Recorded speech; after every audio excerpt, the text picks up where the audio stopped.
bien esta legislación porque a diferencia de toda la información que estamos teniendo en materia política y en materia económica, pues es muy interesante cómo la política que escuchamos nosotros en la televisión, que escuchamos nosotros como los comentaristas políticos, etcétera, son diferentes a una realidad legislativa.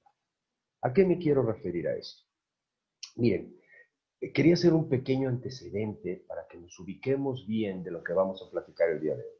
Sobre todo me interesa mucho que nos ubiquemos en lo que es la legislación en materia de propiedad industrial, que no es otra cosa que es una legislación precisamente que en apoyo a la protección de un sano desarrollo económico a nivel internacional. Y obviamente son las reglas de juego para que nosotros podamos entrar dentro de nuestro país como dentro del concierto internacional en materia de la protección y de los registros de patentes, de marcas, los convenios internacionales a los cuales nos vamos a referir y sobre todo lo que es muy interesante, a la ley. Miren, yo quisiera hacer un poco de antecedentes para que nos ubiquemos el por qué me interesa mucho platicar sobre esta nueva ley. Eh, en materia internacional, obviamente la Constitución General de la República establece que los convenios internacionales serán ley suprema de toda la Unión. Eso lo reza el artículo 133. Y entonces me interesó mucho que analicemos en cuestión de 5 minutos los antecedentes de la propiedad industrial en México. ¿Por qué? Porque obedece obviamente a reglas internacionales. Independientemente de la ley del 14 y la ley de 42, me voy a referir a la ley de invenciones y marcas del 10 de febrero de 1976. ¿Por qué es importante esta ley? Acordémonos nosotros este México de 1976. México teníamos la ley de invenciones y marcas. Y empiezan obviamente las modificaciones a la ley por, que obedecieron primero a la entrada de México al GATT. Fíjense ustedes cómo los convenios internacionales modifican nuestras legislaciones domésticas. En el 88 adoptamos la clasificación de NISA que actualmente nos sigue rigiendo, la clasificación de NISA para la protección de las marcas en materia de productos y de servicios. Interesante resulta que esta misma ley, el 19 de julio de 1991, es cuando México firma el Tratado de Libre Comercio. Entonces, si estos convenios internacionales modificaron la ley de 76, obedecieron obviamente a estas obligaciones que tuvimos nosotros a nivel internacional. Después, cuando México firme el Tratado de Libre Comercio, curiosamente, una semana antes, se publica la Ley de Fomento y Protección a la Propiedad Industrial el 27 de julio de 1994. Empezamos a tener reformas. En estas reformas obedecieron a que la ley cambió de nombre de Ley de Fomento y Protección a la Propiedad Industrial a Ley de la Propiedad Industrial. Y ahí creamos, como en otros países, el Instituto Mexicano de la Propiedad Industrial. Entonces, se crea un instituto independiente, autónomo, con personalidad jurídica propia, etcétera, obedeciendo ¿qué? A esos compromisos internacionales que México firmó en el Tratado de Comercio. Ahora, en el 2020, no es la excepción. En el 2020 se firma un nuevo tratado, negociamos un nuevo tratado internacional que conocemos como el TEMEC. Y curiosamente, con la firma de estos convenios internacionales, México publica en el Diario Oficial de la Federación la Ley Federal de Protección a la Propiedad Industrial, que es la que se publica en el Diario Oficial de la Federación y entra en vigor el 5 de noviembre. Vean ustedes qué interesante es el que en México entramos nuevamente al TEMEC y volvemos nosotros a entrar a regulaciones internacionales muy similares a nuestros socios, en este caso los Estados Unidos y el Canadá. Aquí me voy a referir a esta nueva ley, tiene conceptos muy interesantes. Esta nueva ley verdaderamente se le da una importancia al Instituto Mexicano de la Propiedad Industrial.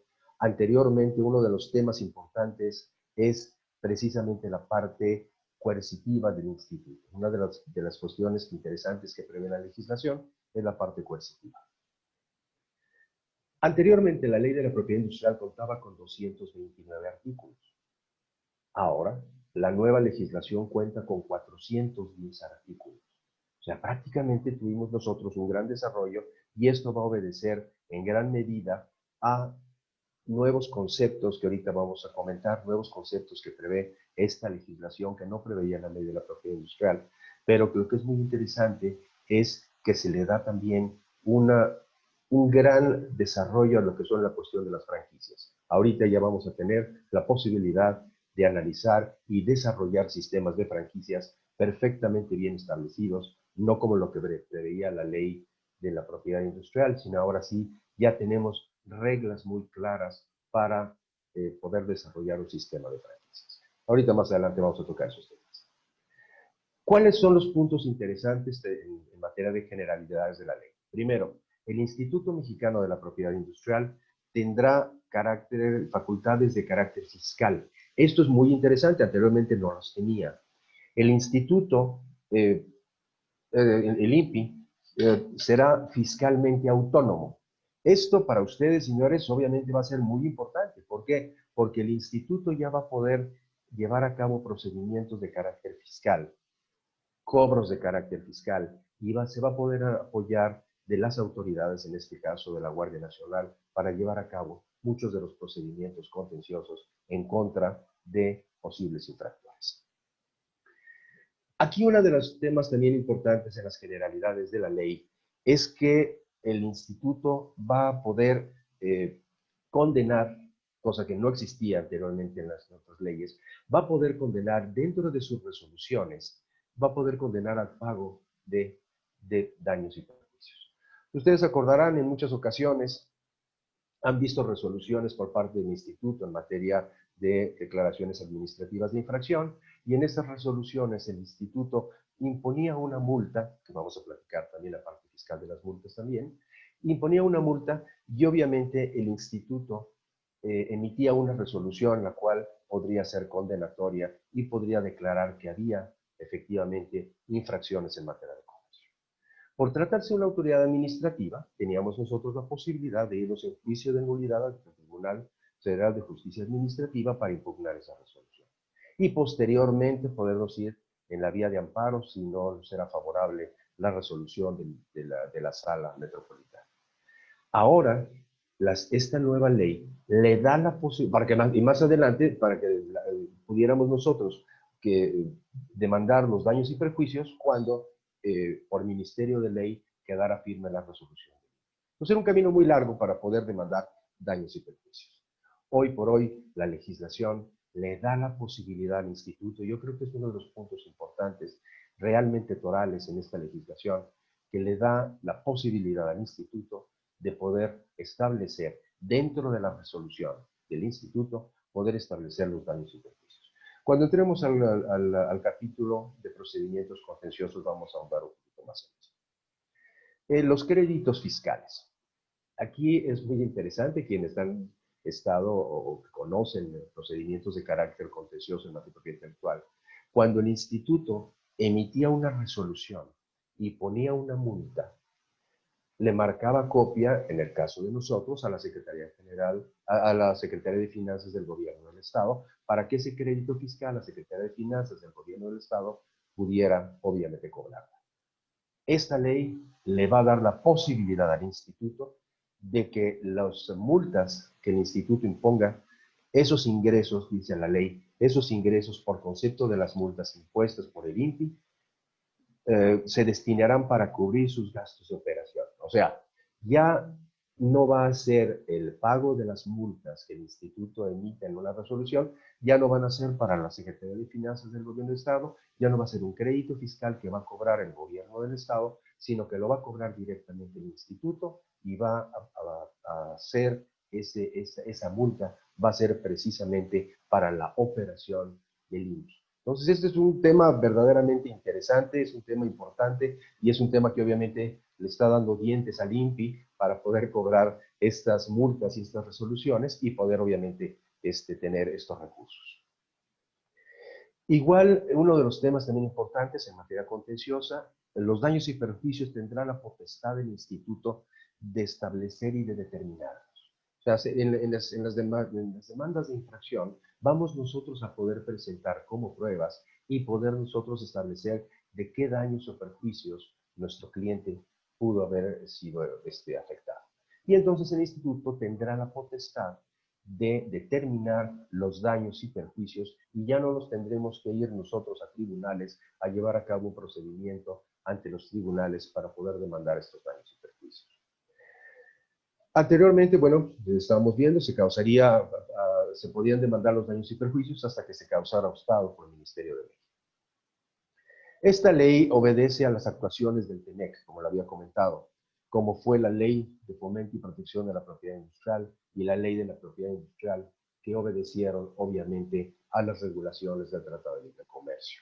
Es importante que veamos nosotros que todos los convenios internacionales de los cuales nuestro país ha sido partícipe, y ahorita más adelante vamos a tocar el Acuerdo de Lisboa, sí van a homologar nuestras legislaciones. Sin duda, es muy importante la forma de la homologación en nuestra legislación. Se reconoce ya la firma digital, importantísimo. Ya estamos otra vez en el primer mundo. Ya se reconoce la firma digital en materia de solicitudes como en materia de procedimientos contenciosos. Ya ahorita el instituto obviamente está empezando a notificar a quienes tenemos solicitudes de registros de marcas, tenemos las solicitudes de inscripción de convenios de licencia o convenios de vinculación en materia de tequila, por ejemplo. Ya el instituto nos está mandando a través del buzón del INPI, nos está mandando ya las resoluciones. Esto es muy importante, ya vamos a tener nosotros la posibilidad de la digitalización entre los despachos y el instituto. Obviamente en materia contenciosa, de la misma manera, en el momento que se nos notifiquen los procedimientos de carácter contencioso, empezarán a correr los términos y esos términos, obviamente por ser supletoria el Código Federal de Procedimientos Civiles, obviamente empezarán a correr esos términos tanto para las contestaciones como para presentar las manifestaciones de los alegatos, para presentar nosotros las pruebas, etcétera, etcétera. La ley ya reconoce la posibilidad de las notificaciones electrónicas. Esto es muy importante. Ya los términos empiezan a correr a partir de que nosotros recibamos la notificación por parte del instituto. Ya puede fungir el INPI como perito. Esto es muy importante dentro de los procedimientos contenciosos, porque anteriormente en los procedimientos contenciosos tenemos que ofertar a nosotros a peritos en materia de patentes, en materia de marcas, en materia aduanera. Pero ya el instituto, a partir de esta nueva ley que entra en vigor el 5 de noviembre, puede ser perito y no necesitaremos nosotros ofertar pruebas periciales a cargo del tercero. Eso también es muy importante para que nosotros dentro de los procedimientos de carácter contencioso y en algunos procedimientos de carácter administrativo, ahorita tocar el tema de las nuevas reglas en materia de marcas y en materia de patentes, podamos nosotros ofertar al mismo instituto para que el instituto en su carácter de perito pueda participar dentro de las resoluciones que el mismo instituto emita. Vamos ahora a analizar de lo que se trata cada uno de los conceptos. Acuérdense ustedes que la propiedad industrial, estamos hablando de patentes, de denominaciones de origen, de modelos de utilidad, de diseños industriales, de marcas de artículos y de servicios. Ahora estamos hablando ya de marcas de certificación, de indicaciones geográficas, de los secretos industriales. Eso es la propiedad de las industrias. Eso es la propiedad industrial. Acordémonos nosotros que no es únicamente una graciosa manifestación del Estado en darnos una patente, sino que una patente tiene aparejada obviamente la titularidad de una invención. Una marca nos da la posibilidad de ser nosotros los titulares de una denominación, desde un logotipo, de un diseño, etcétera, etcétera. Son activos intangibles. ¿Y por qué quiero tocar el tema de los activos intangibles? Porque la propiedad industrial, obviamente desde un punto de vista fiscal, se le da el tratamiento de un activo intangible y por lo mismo es susceptible también de que nosotros en los despachos podamos hacer avalúos tanto de marcas como de patentes para que tengan un impacto de carácter fiscal. Aquí tenemos uno de los conceptos nuevos que anteriormente la ley de la propiedad industrial no establecía. Como ustedes pueden ver en su legislación, la definición de patente sigue siendo la misma, es solamente que tenemos un nuevo concepto en materia de patente. Permítanme un segundito. Estamos hablando del artículo 36 de la ley que tienen ustedes. Les mandé algunos comentarios de la ley. El artículo 36 reza: la persona física que realice una invención. ¿Por qué una persona física? Porque las empresas no piensan. Siempre tiene que mediar un inventor.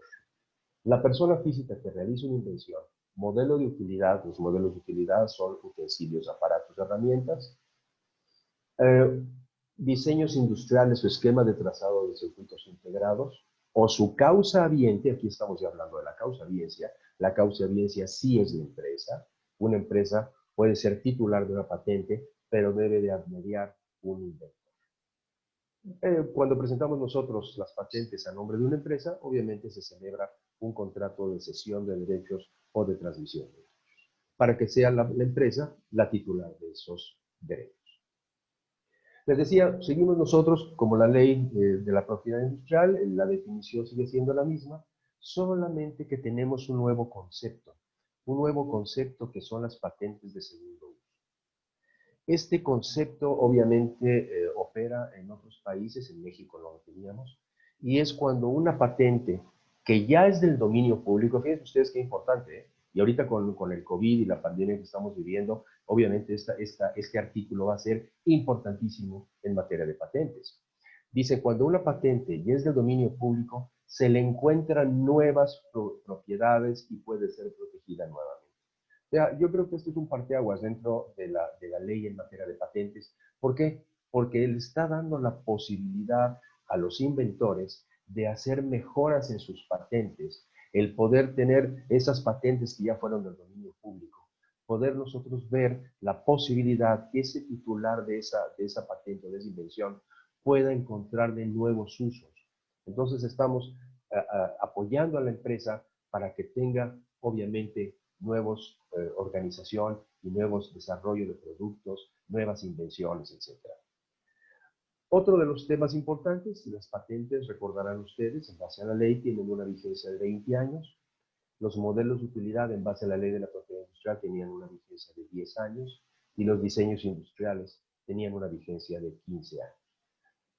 En esta nueva ley continuamos con las patentes 20 años, pero hay un cambio de los modelos de utilidad, de recuerdos, los utensilios, aparatos o herramientas que tenían una vigencia de 10 años. En esta ley se le da la protección a los modelos de utilidad por 15 años. Esto es importante que lo veamos. ¿Por qué? Porque van a desarrollarse muchos nuevos modelos de utilidad. En la industria, y nosotros como despachos de abogados, desarrollamos mucho, obviamente, lo que son los modelos de utilidad. Tenemos otro concepto importantísimo, eso les invito a que lo vean ustedes en su ley, en el artículo 163. Tenemos el concepto que anteriormente la ley de la propiedad industrial lo tenía, pero no había profundizado tanto en ello, que es el concepto de los secretos industriales. Esos secretos industriales verdaderamente es esa parte importante que tiene el titular de unos secretos para poder tener una ventaja, como dice la ley, tener una ventaja competitiva o económica frente a eso. Entonces, les recuerdo, es el artículo 163 de la ley, y me quiero referir a que hay nuevos conceptos dentro de los secretos industriales. Un pequeño paréntesis. La ley de la propiedad industrial únicamente protege los secretos industriales. Hay otras legislaciones, como es el caso de la legislación española y el caso de la legislación americana, entre otras, que protegen los secretos empresariales. Aquí el legislador no ha habido ningún cambio en materia de secretos empresariales, y nosotros los despachos protegemos los secretos empresariales, como pueden ser bases de datos, o pueden ser listas de precios, o la misma lista de los clientes, etcétera. Los protegemos en materia autoral.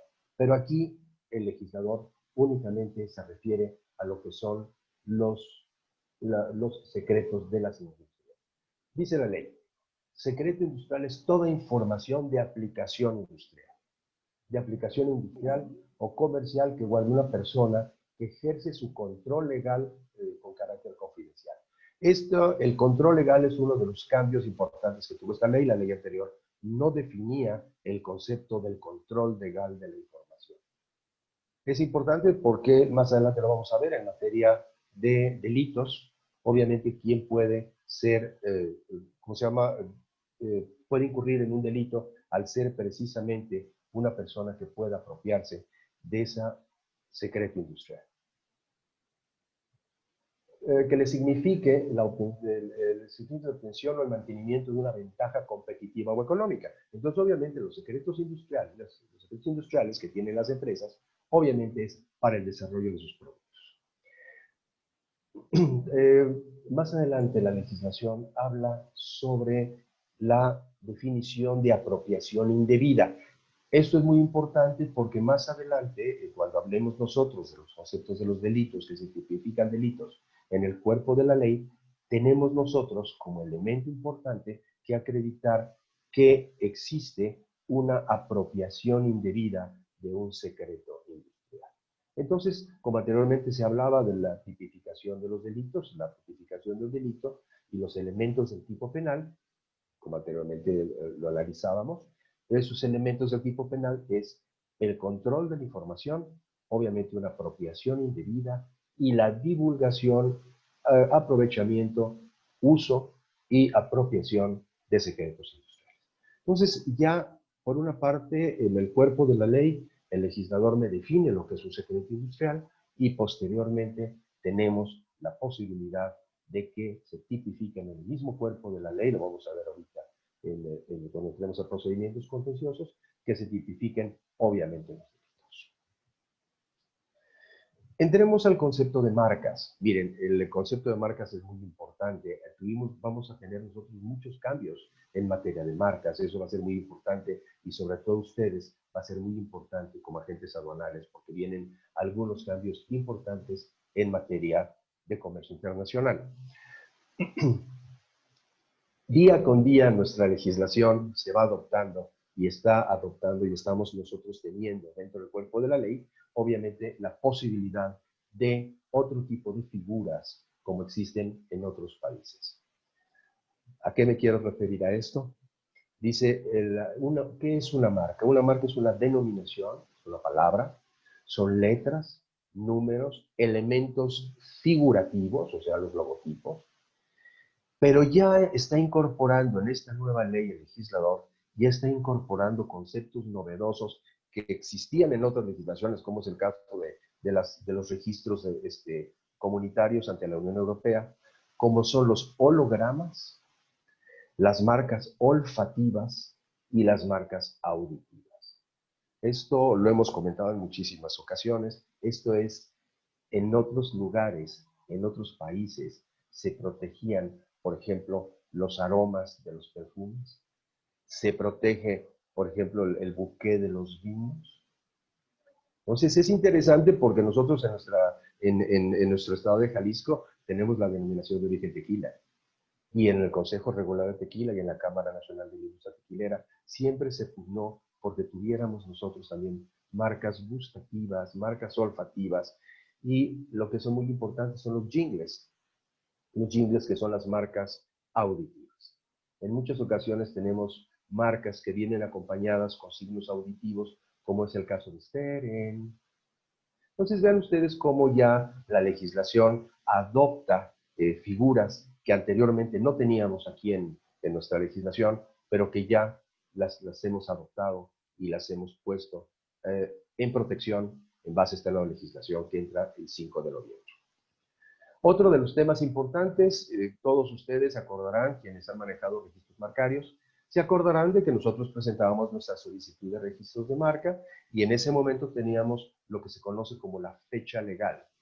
La fecha legal es la fecha de presentación ante el instituto y se lleva a cabo el procedimiento precisamente para ver la registrabilidad de la marca y una vez que el instituto considera que ese registro es susceptible de protección, nos da un título, nos da un registro de marca. Aquí tenemos una segunda fecha que es la fecha de concesión. Entonces tenemos la fecha legal y la fecha de concesión.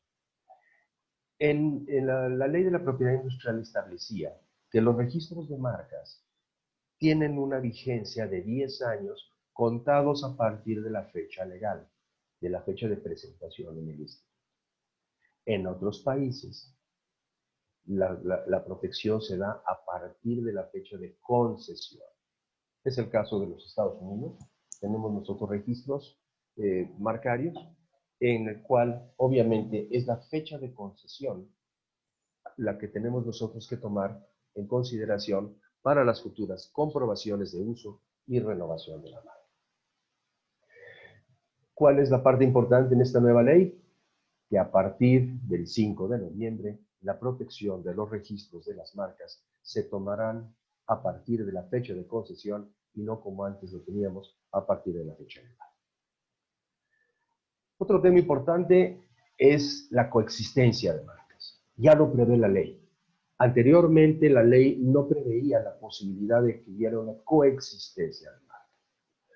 En otros países, en este despacho hemos manejado muchos convenios de coexistencia de marcas, ¿sí? En otros países, en los Estados Unidos, es muy usual que nosotros celebremos el Consent to Use Agreement, ese convenio de consentimiento de uso. Ejemplo, una marca en los Estados Unidos que se llama la marca Patito, ¿sí? Está debidamente registrada en los Estados Unidos para vino, y nosotros tenemos un cliente que quiere registrar la marca Patito para tequila. Las dos están en la misma clasificación, solamente que una es para vino y el otro va a ser para tequila. Entonces lo que hacemos nosotros es firmar un Consent to Use Agreement entre la empresa vitivinícola de los Estados Unidos y nuestra empresa tequilera para que los dos podamos utilizar la marca Patito, solamente que limitándonos a vino y limitándonos a tequila. Esto no lo preveía la ley, no podíamos en México celebrar convenios de coexistencia de marcas. Hoy la legislación ya prevé la posibilidad de la negociación de los convenios de coexistencia. Otro de los temas importantes que prevé esta ley, la ley anterior no lo preveía, y muchos de sus clientes y muchas de las marcas que ustedes conocen posiblemente así están registradas, es que registramos nosotros una marca, ejemplo, en clase 25 para vestuario, calzado y sombrerería, o en clase 28 para juegos, juguetes y artículos deportivos. Entonces era muy usual que en México los abogados o los solicitantes de marcas registraban la marca en México, lo va a prever el principio de especialidad. Esto va a ser muy importante, porque si vamos a tener la posibilidad de la coexistencia de marcas, también va a ser importante tener el concepto de principio de especialidad. Bueno, yo voy a tener un registro de marca para juegos, juguetes y artículos deportivos. Bueno, dime, ¿qué juego, qué juguete o qué artículo deportivo vas a hacer? No, es que lo que pasa es que yo voy a hacer pelotas para fútbol. Ah, muy bien. Entonces te voy a proteger tu marca para pelotas de fútbol. Pero también voy a tener raquetas. Ah, te protejo para pelotas y raquetas. Pero yo no voy a protegerte para un juego de mesa, pues. Entonces, este concepto es muy importante porque esto se prevé en otras legislaciones y no lo preveía nuestra legislación. Hoy por hoy ya tenemos el principio de especialidad y en las nuevas solicitudes a partir del 6 de noviembre vamos a tener que ser muy específicos en cuáles van a ser los productos o los servicios que pretendamos amparar. Por otro lado, tenemos un concepto verdaderamente importante que lo hemos nosotros litigado en muchos países, pero no lo teníamos en México porque no existía. Este término es un término y realmente yo creo que también va a ser uno de los temas importantes de análisis, que es el concepto de la distintividad adquirida. La distintividad adquirida la tenemos en otras legislaciones. En los Estados Unidos, la legislación americana, el Trademark Law, la conoce como el second meaning, la distintividad adquirida. Aquí nosotros hemos hecho valer algunos en materia contenciosa ante el mismo tribunal, hemos hecho valer precisamente el concepto del second meaning o el concepto de distintividad adquirida. Pero ¿qué es este concepto? ¿Por qué es tan importante? Se abre la posibilidad de registrar marcas genéricas y descriptivas. Ustedes acuérdense que las primero que tenemos nosotros es el concepto de descriptividad y el concepto de distintividad. El concepto de distintividad es uno de los conceptos básicos, primordiales para un registro de marca. Una marca debe ser distintiva. Y un concepto de objeción es que sea descriptiva. O sea, una causal de objeción es la descriptividad. Y uno de los elementos importantes es la distintividad. Entonces, si yo estoy hablando de que una de las causales de objeción es la descriptividad, esta distintividad adquirida nos da la posibilidad de poder obtener la protección de una marca que pueda ser genérica o descriptiva, pero que por el uso en el mercado ha adquirido distintividad. Ejemplos, tenemos muchos. Por ejemplo, la marca Corbatín, ¿no? Para vender corbatas. La marca Corbatín evidentemente es una marca descriptiva, pero si la marca Corbatín la tenemos en el comercio desde hace 15 años y ya las gentes van a las tiendas y piden una marca Corbatín, pues entonces se está adquiriendo obviamente esa distintividad adquirida. Aquí en este despacho tuvimos un caso concreto, se lo puedo decir porque este caso está ahorita, ya lo terminamos, es el de la marca Tecno. Una empresa china tiene una marca Tecno para teléfonos celulares. Y obviamente el instituto, dentro del procedimiento de registro, me dice, no, Alejandro, no puedo dar la marca Tecno porque es eminentemente descriptiva y aparte está Tecno Light y Tecno Gas, Tecno no sé qué. Nosotros hicimos valer la distintividad adquirida y comprobamos, obviamente, ante las autoridades del INPI, que la palabra Tecno era una palabra que, si bien es cierto, era descriptiva, también es cierto que ya en el ánimo de la gente se conocía como una marca de celulares como puede ser Samsung o puede ser iPhone o puede ser Tecno. Entonces, este concepto es muy importante y yo creo que se va a hacer valer en muchos de los procedimientos de registro. Seguimos, que se conoce como la figura del secondary meaning. Si ustedes meten al secondary meaning en las leyes, tanto en la ley americana como en las leyes europeas, y muchas de las legislaciones en Centroamérica también obedece a este secondary meaning. Tercero, tenemos la declaración de uso. Anteriormente, la ley, esto se ha rebotado mucho en los últimos 30 años.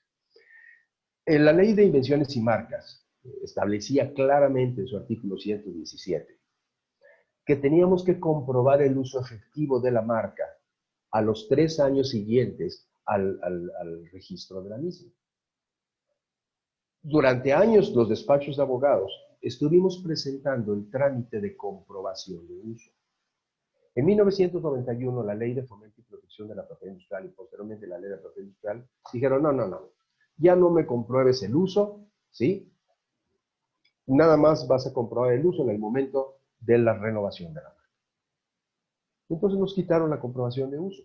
En los Estados Unidos, por ejemplo, si tú tienes un registro de marca, a los 5 años, entre el quinto y sexto año, tienes que presentar un Statement of Use. Tienes que comprobarle a la US Patent and Trademark Office que la marca se está utilizando. ¿Ok? Que es la comprobación o la declaración de uso que prevé ahora sí el artículo 233 de esta nueva ley. Entonces, lo tuvimos en base al 117 de la ley, en base a la ley de la propiedad industrial, desaparece la comprobación de uso, pero a partir del 5 de noviembre, esta nueva legislación prevé nuevamente la comprobación de uso. Y esta comprobación de uso es exactamente igual que el artículo 117 de aquella extinta ley de invenciones y marcas que terminó en 1991. Entonces ya vamos a tener que comprobar el uso. Aquí quiero hacer un pequeño paréntesis. En agosto del año pasado, del 2019, se estableció que las marcas que habían sido solicitadas, eso es muy importante para sus clientes, a partir de agosto de 2017, tenían que comprobarse el uso. Entonces tenemos marcas antes de agosto del 2017 que no se tiene que comprobar el uso. Las marcas que se solicitaron de agosto del 2017 a la fecha, tenemos que comprobar el uso. Y las marcas que se soliciten a partir del 5 de noviembre, forzosamente tendremos que comprobar el uso en base al artículo 233 de esta nueva Ley Federal de Protección a la Propiedad Industrial. ¿Por qué es importante la comprobación de uso? Para que una marca presentemos nosotros y mantengamos vigente ese registro marcario y por consiguiente mantengamos vigente ese activo intangible, pues obviamente tenemos que comprobar el uso, tenemos que cumplir con lo que establece el 233. Aquí tenemos que comprobar el uso a los 3 años contados a partir de la fecha de su registro. Acuérdense ustedes que les dije que esta ley protege las marcas a partir de la fecha de registro. Si no lo presentamos a los 3 años contados a partir de la fecha de registro, nuestra marca caduca. Y si nosotros renovamos la marca y no comprobamos el uso, nuestra marca se va a extinguir. Por una parte tenemos la caducidad de la marca por falta de comprobación y la extinción de la marca por falta de renovación y por consiguiente por falta de comprobación de uso. Tenemos novedades procesales. Estas novedades procesales, anteriormente la supletoriedad de la Ley Federal del Procedimiento Administrativo era supletoria para los procedimientos de carácter contencioso. Ahora no. Ahora la Ley Federal del Procedimiento Administrativo va a regir a todos los procedimientos y trámites que se lleven a cabo ante el Instituto Mexicano de la Propiedad Industrial. Entonces va a ser muy importante que estemos conscientes que es supletoria nuestra Ley Federal del Procedimiento Administrativo. Por otro lado, también tenemos la supletoriedad del Código Federal de Procedimientos Civiles. Esto no ha cambiado porque los procedimientos de carácter contencioso han seguido este camino, obviamente en materia de términos, en materia de presentación de pruebas, etcétera, etcétera. La supletoriedad del Código Federal de Procedimientos Civiles sigue aplicable. Y tercero, tenemos que esto es una cuestión muy importante, también va a ser un parteaguas en esta legislación. Si ustedes vieron en la ley que les mandé, en la primera página aparece que a partir del 5 de noviembre del año 2021 se aplicarán ya los conceptos de carácter fiscal. Entonces, la ley establece que el Código Fiscal de la Federación, a partir del 5 de noviembre del 2021, va a ser de aplicación supletoria a la ley de la propiedad industrial. Y aquí vamos a tener que ver, obviamente, en materia de daños y perjuicios, en materia de fianzas, en materia de contrafianzas, en materia de todos los créditos fiscales que el instituto podrá resolver dentro de una resolución de alguna declaración administrativa de infracción o una posibilidad de un delito. Tenemos el concepto de medidas cautelares, también es un concepto novedoso. ¿Por qué? Porque ya la ley obviamente está siendo una legislación moderna. Aquí tenemos el artículo 344 en el que habla de las medidas cautelares o lo que son las medidas de apremio, que son muy importantes. Aquí tenemos dentro de las medidas cautelares, tenemos obviamente todas las que dejen de utilizar la marca que puede estar en conflicto, etcétera, etcétera, pero aquí habla de que se pueden dictar medidas cautelares, esto es nuevo, y ordenar al presunto infractor o a los terceros la suspensión, bloqueo, remoción de contenidos o cese de los actos que constituyan una violación de esta ley a través de cualquier medio virtual, digital, electrónico, conocido o por conocerse. ¿Aquí qué estamos haciendo?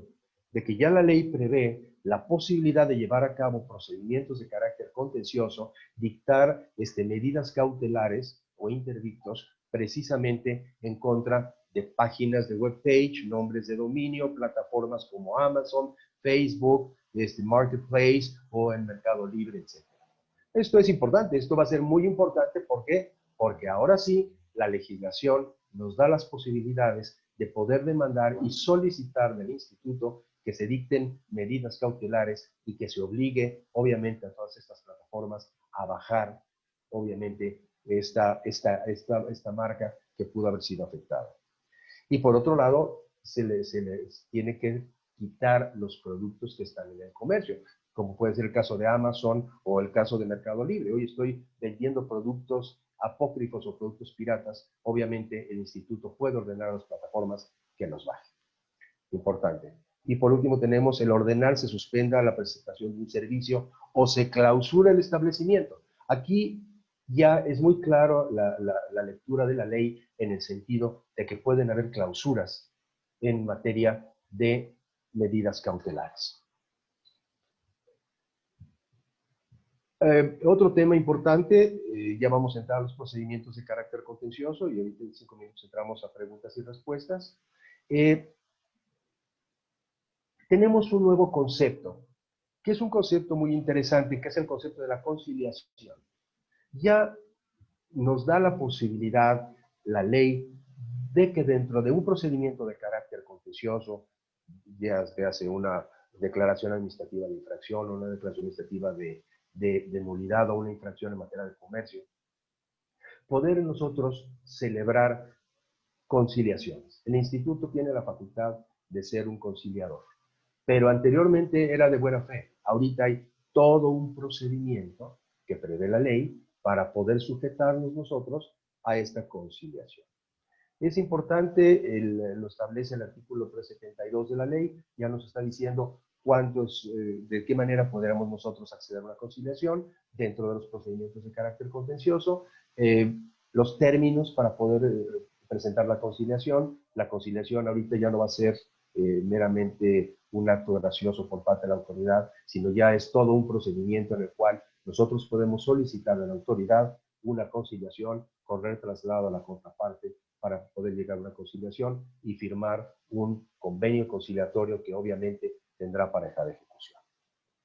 Y por último, quisiera yo platicarles sobre las infracciones. Obviamente las infracciones que prevé la ley son muy parecidas a las del 213 de la ley actual. O sea, son las infracciones que en materia de propiedad industrial, por el uso ilegal de patentes, por el uso ilegal de marcas, por el uso ilegal de denominaciones de origen, etcétera, obviamente tenemos la posibilidad de demandar la infracción. Y por otro lado, ya define en el artículo 402 de la ley, ya define la tipificación de los delitos y nos establece, dice, oye, ya puedes tú denunciar un delito en materia de propiedad industrial, un delito en materia de marcas, y ya me define los elementos del tipo penal. Se entenderá por falsificar el usar una marca idéntica o de forma tal que no pueda distinguirse de sus aspectos esenciales o a una previamente registrada. Para acreditar la falsificación, bastará que la marca sea usada en forma idéntica. Entonces ya le está dando muchas oportunidades al instituto para poder llevar a cabo estos procedimientos de carácter contencioso.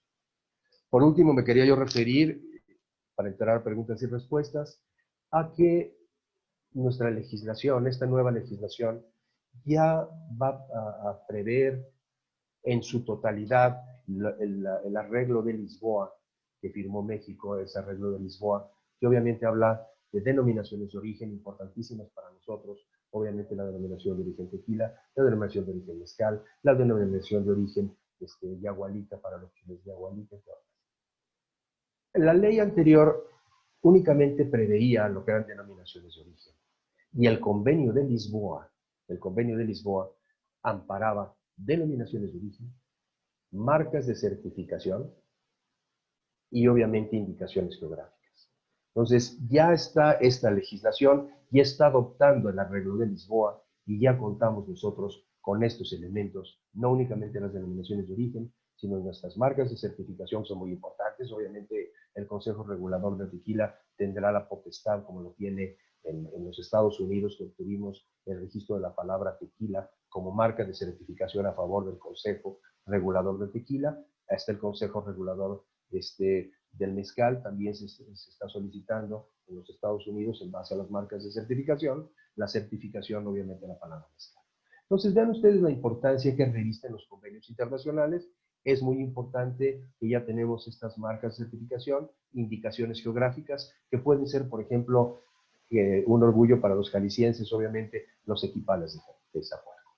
Entonces, equipales de Zacualco o las guayabas de Calvillo, que a lo mejor no cumplen con los requisitos de una denominación de origen, pero sí de una indicación geográfica. Esto es, en grandes rasgos, obviamente, estos 400 y pico de artículos tienen mucho más que podamos platicar en toda la mañana, pero yo con esto les daría un pequeño esbozo de lo que es la ley que va a entrar en vigor el próximo 5 de noviembre del 2020, y con esto yo entraría a preguntas y respuestas, no sin antes agradecerles la cordial invitación que me han hecho para poder platicar sobre esta nueva ley que va a ser de mucha, mucha importancia para el desarrollo económico de nuestro país y de nuestro estado. Les agradezco mucho y entramos, Inés, a preguntas y respuestas. Hola, buenos días. Pues muchísimas gracias, licenciado Alejandro. Damos la lectura a una de nuestras preguntas. Nos dice el licenciado Francisco Partida. Esta nueva ley habla sobre el actuar del INPI en aduanas ante casos de marcas registradas. Sería su primera pregunta. De la misma manera que sucede en otros países, ahorita ya el instituto va a poder tener la posibilidad de entrar, que esta primera pregunta es, va a poder tener la posibilidad de estar directamente en contacto con la Dirección General de Aduanas, precisamente por lo que nosotros llamamos las marcas triangulares, la triangulación de marcas, que pueden ser marcas registradas en México, que, que han venido siendo importadas, de otros países y obviamente afectan a registros marcarios aquí. Sí, sin duda le da al instituto, es uno de los temas importantes y importantes en materia de comercio internacional, le da la posibilidad al instituto de estar en coordinación constante con la Dirección General de Aduanas. Otro de los temas que a lo mejor los tendremos nosotros próximamente es en los Estados Unidos, por ejemplo, al obtener un registro de marca, tienes la posibilidad de registrarlo en customs, en aduanas.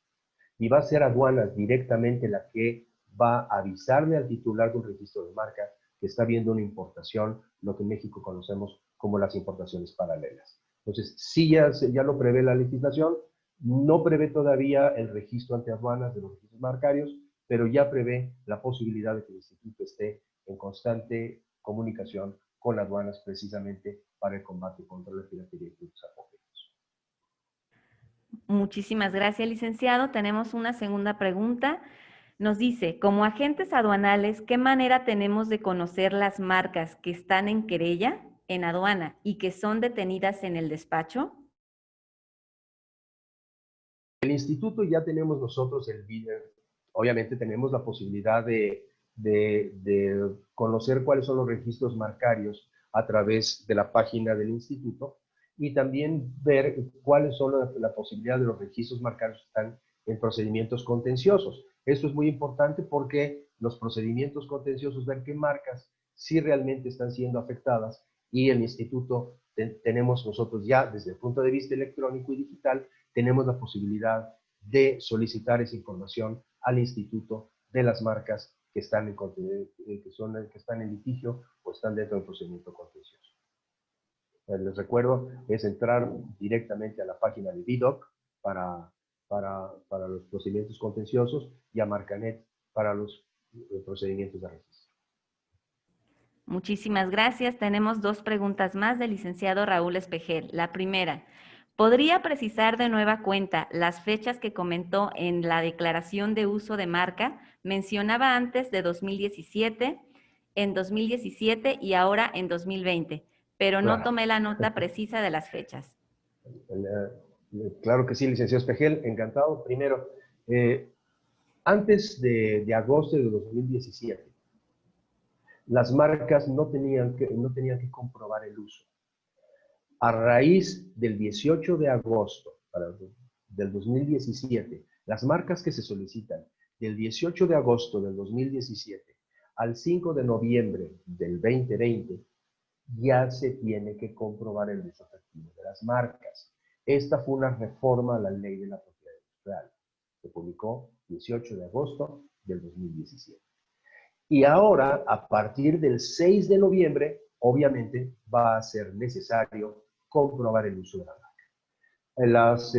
La siguiente respuesta es, se toma en cuenta la comprobación de uso, la fecha para comprobar el uso a partir de la fecha de concesión de la marca. Anteriormente era en base a la fecha legal o fecha de presentación, ahora el licenciado Espejel es a partir de la fecha de concesión de las marcas. Entonces, vean con sus abogados que manejen sus registros marcarios, tienen ustedes registros marcarios debidamente autorizados a partir de agosto de 2017, comprueben, obviamente, el uso de sus marcas, presenten esa declaración de uso, si no, su marca va a caducar.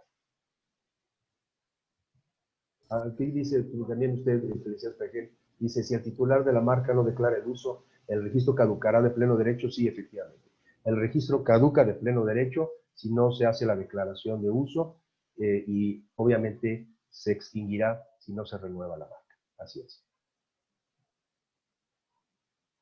Y dice usted, se requiere por parte del instituto, esto estará publicado, podemos revisarlo en Marcanet, sin duda, el licenciado Espejel, hay que checarlo en Marcanet y estar muy pendientes de nuestros registros marcarios. En los Estados Unidos, por ejemplo, pues nosotros nos mandan, cuando tenemos nosotros registros de marcas en los Estados Unidos, nos mandan una courtesy reminder, un recordatorio de cortesía. Y nos dicen, oye, acuérdate que aquí en los Estados Unidos hay que presentar el statement of use a los 5 años. Entonces, sí, la oficina de marcas nos recuerda sobre la comprobación de uso. El INPI no nos va a recordar. Aquí vamos a tener que estar nosotros listos y llevar un buen control de la administración de nuestras marcas para que no vaya a caducar nuestro registro marcario. Y muchas gracias, licenciado. Otra pregunta más del licenciado Francisco Partida. ¿Cuál es la página para procesos contenciosos? En la página del instituto, en el INPI, nos metemos directamente a VIDOC. Ahorita aquí lo tengo. Nos metemos a VIDOC, que es uno de las páginas que tiene el instituto precisamente para procedimientos de carácter contencioso.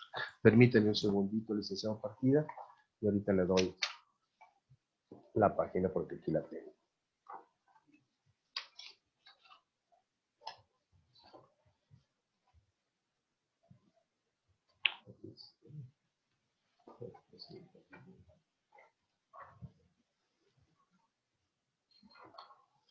Permítame un segundito. Es en la página del instituto, se llama VIDOC. No tengo aquí a la mano, pero sí. Directamente en el instituto viene procedimientos de carácter contencioso, viene VIDOC y ahí vienen los procedimientos contenciosos. Yo pensé que lo tenía más a la mano, pero no lo encuentro. Bueno, directamente en el instituto puede usted accesar a la base de datos y por un lado tenemos a Marcanet y por otro lado tenemos la posibilidad de los procedimientos contenciosos. Déjenme checarlo en esta otra computadora para darse.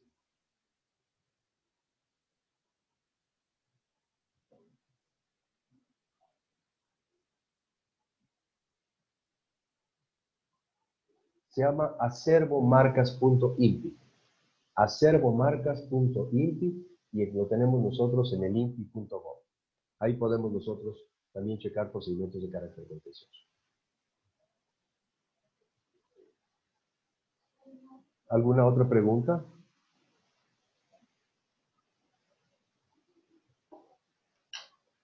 Bueno. Sí, licenciado, una pregunta más. Entonces, en esa parte de la página del INPI, ¿podemos revisar las marcas que tienen revisión permanente en aduanas? Lo que pasa es que la Dirección General de Aduanas es la que va a establecer si va a revisar una marca o no. O sea, en algunas ocasiones me ha pasado aquí en el despacho que son directamente la Dirección General de Aduanas que ha detenido muchos productos y nos piden que nosotros como representantes de la marca les digamos si somos nosotros importadores o no. Esto ha sido potestativo por parte de la Dirección General de Aduanas. Nosotros en muchas ocasiones decimos, oye, ese producto que está ingresando, yo me pongo en contacto con mi cliente y le digo, oye, ¿estás importando tal producto? Me dice, sí, efectivamente, ese producto lo estamos importando nosotros y nosotros le avisamos, obviamente, a la gente aduanal para que le avise a la Dirección General de Aduanas, obviamente, que se trata de un importador de un producto legítimo. Pero también nos ha pasado que están importando productos, le decimos a nuestro cliente y nuestro cliente dice, oye, yo no tengo ninguna idea de que estén importando mi producto aquí en México, ¿no? De la misma manera se lo hacemos ver a la Dirección General de Aduanas. Pero esto obviamente lo hacemos a través de los despachos de abogados, no directamente la dirección y el INPI. ¿Alguna otra pregunta? Muchas Aquí hay gracias. otro, dice, sé que el tema es mucho más extenso, pero un breve comentario acerca de cuáles serían los cambios en relación a franquicias. Mire, anteriormente el artículo 142 de la ley establecía únicamente la definición de franquicias.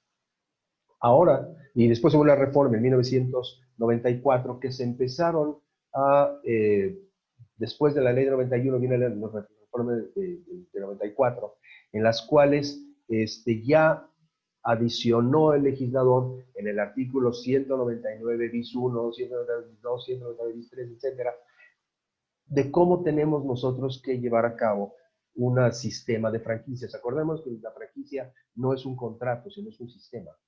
Es un sistema de franquicias. Y entonces, en vez de haber tenido el artículo 142 bis 1, bis 2, 142 bis 3, 142 bis 4, ahora la ley le da un artículo a cada uno de los conceptos.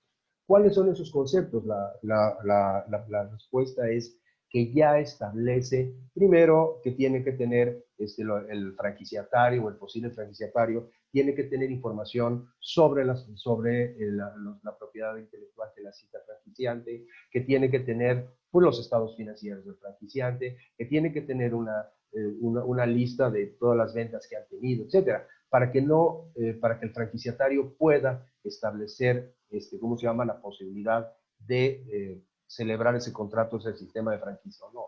Ya es muy claro, creo que el licenciado Espejel hizo el comentario, ya es muy claro cómo tenemos nosotros que desarrollar ese sistema de franquicias. Habla también de los procedimientos administrativos, ya establece los procedimientos operativos, establece los convenios de confidencialidad, de secrecía de confidencialidad, establece los contratos de licencias de usos de marcas, etcétera. Ya nos está diciendo de qué manera tenemos nosotros que estructurar un sistema de franquicias, está estableciendo también cuáles son las obligaciones del franquiciante, del franquiciatario, y también establece la posibilidad del pago de daños y perjuicios si el franquiciante incumple o si el franquiciatario incumple.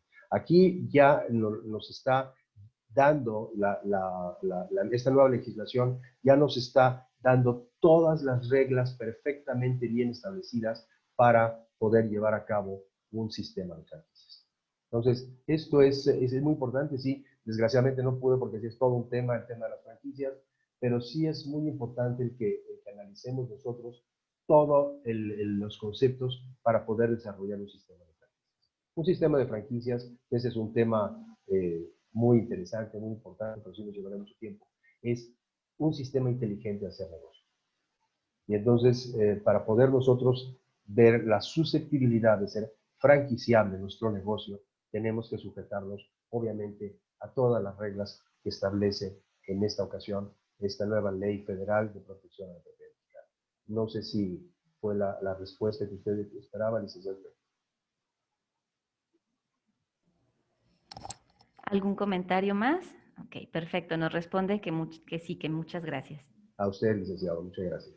Pues bueno, este es el momento de aprovechar a nuestro expositor. Si alguno de los participantes tiene alguna otra pregunta, quiere hacernos algún comentario, con toda confianza, podrían también abrir micrófono si ustedes lo desean.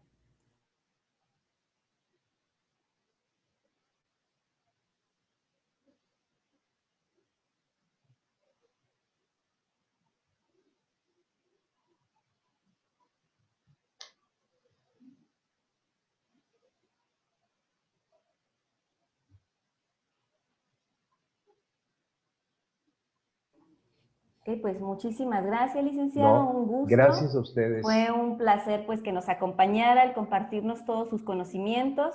Y pues bueno, en ese sentido, muchas gracias también a todos los participantes. En pantalla estamos viendo el código QR para que nos hagan el favor de apoyarnos en escanearlo y pues darnos todos sus comentarios, pues como ya saben, estos nos ayudan a mejorar y tener una mejor calidad de nuestros eventos. Muchas gracias a todos.